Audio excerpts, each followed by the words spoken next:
আইবা আইয়া ঝগড়া করি আর লিকুরি লইয়া আর বাদে চিন্তা করো দেইবা কি বাদে আবার খালি তোরা কিছু উঠাইলা ফিরবার আইলা ফিরি কি করিয়া হন্তা লইয়া ইসনা করিয়া ফিরিয়া তারা বড় যায় এটা রিলিফ পাইবার লাগিয়া সরকার পর্যাপ্ত পরিমাণ ত্রাণ দিচ্ছে। এই কথা যে ব্যক্তি সরকারি ত্রাণ পাচ্ছেন তিনি তো বলছেনই, এমনকি ত্রাণবঞ্চিত লোকেরাও বলছেন। তবে ত্রাণ শিবিরগুলোতে যে সরকারি ত্রাণ দেওয়া হচ্ছে সেটাকে সঠিক জায়গায় পৌঁছচ্ছে? শনিবার কাটিগড়ার এক ত্রাণ শিবিরে গেলে এমনই এক প্রশ্ন উঠে আসে। কাটিগড়া সিনিয়র সেকেন্ডারি স্কুলের ত্রাণ শিবিরে আশ্রিত এক পরিবার সহ স্কুলের এক কর্মী জানান হাতে গোনা দুটি পরিবার শিবিরে আশ্রয় নিয়েছেন, কিন্তু আশ্রিতদের জন্য বরাদ্দ সরকারি ত্রাণ বন্টনের সময় 9 থেকে 15টি পরিবার ত্রাণ নেওয়ার জন্য উপস্থিত হন। যাদের ঘর জলমগ্ন নয় এমনকি শিবিরে আশ্রিত নন তারা ত্রাণ নিয়ে চলে যান নিজেদের ঘরে। তবে লোক দেখানো বা সরকারি খাতায় নাম দেখানোর জন্য স্কুলের ভেতর 3-4টি বেঞ্চ একত্রিত করে একাধিক অস্থায়ী বিছানা তৈরি করা আছে।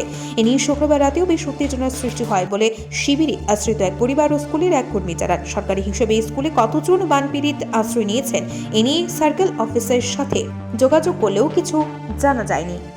বানাইয়া তা ফিরিয়া গেছো নাই তারা সার্কেলও যাইতা কিনা যে আমরা কইছিলো যদি তাহতে তোমরা রিলিফ যেটা সুবিধা সরকারের আছে পাই যায় ইসনা করিয়া ফিরিয়া তারা বড় যায় এটা রিলিফ পাইবার লাগিয়া অরিজিনাল যারা আসুন এটা আর কাউমাও করিয়া দরবার করিয়া খাইল 2 পাটি বাড়ির দিকে শুনি যায় লইয়া বাড়ির দিকে শুনিয়া ও কালেক্ট দরবার করে মাথা বুদ্ধি বাড়ি সেটা কি সবাই জলদর্শনে করো জল উঠেছে টেম্পোয় কয় পরিবার আছে?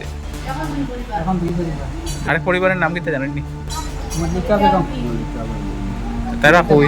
কানু বাইকে আমরা ঘরের দেড়টা বাঙ্গিয়া ওয়ার্ডের গেছে গিয়া রবিবার ওলা অবস্থা কষ্ট করে না আর ঘরটা তো 7জন আমরা বলছি আইয়া আইবা আইয়া ঝগড়া করি আর লিকুরি লইয়া আর বাদে চিন্তা করো দেইবা কি বাদে আবার খালি তোরা কিছু উঠাইলা ফিরবার আইলা ফিরবার মাইর করলা ফিরবার গেলা গিয়া ফিরবার আইলা এটা হুদাও আইয়া আপনারা কি করিয়া হন্তা লইয়া মানে কোনো জল নাইনি তারার?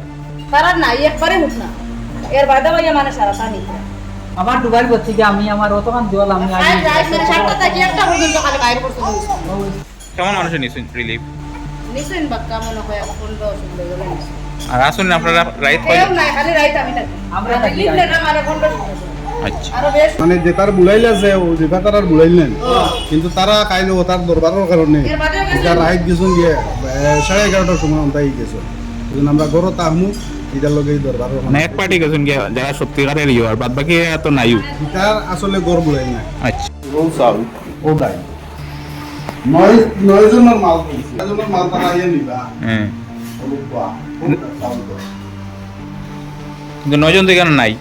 তারা আইয়া গড় গেছে। এদিকে শনিবার কাছাড়ের জেলা শাসক রোহন কুমার ঝা কাটিগড়া সার্কেল অফিসে গিয়ে ও রবার্ট টুলোর সহ লাইন ডিপার্টমেন্টের কর্তাদের কাছে থেকে কাটিগড়ার সামগ্রিক বন্যা পরিস্থিতির খোঁজ নেন। পরে কার্যালয় থেকে বের হওয়ার সময় কোড়ইকান্দি দ্বিতীয় খণ্ডের বাসিন্দারা জেলার শাসকের কাছে তাদের জন্য গত 28 জন বরাদ্দ হওয়া ত্রাণ সামগ্রী পান বলে অভিযোগ তুলে ধরে জেলা শাসক রোহন কুমার ঝা কাটিগড়ার সার্কেল অফিসারকে বিষয়টি যথাশীঘ্র নিষ্পত্তি করার নির্দেশ দেন। সেখান থেকে বেরিয়ে 1475 নম্বর সিদ্ধেশ্বর এলপি স্কুলের ত্রাণ শিবিরে গিয়ে শিবিরে থাকা 8 পরিবারের সাথে মত বিনিময় করেন। ত্রাণের জন্য কোনো অসুবিধা না হবে বলে ভানবাসীদের আশ্বাস দেন জেলা শাসক ঝা। ব্যুরো রিপোর্ট, আজকের বরাক।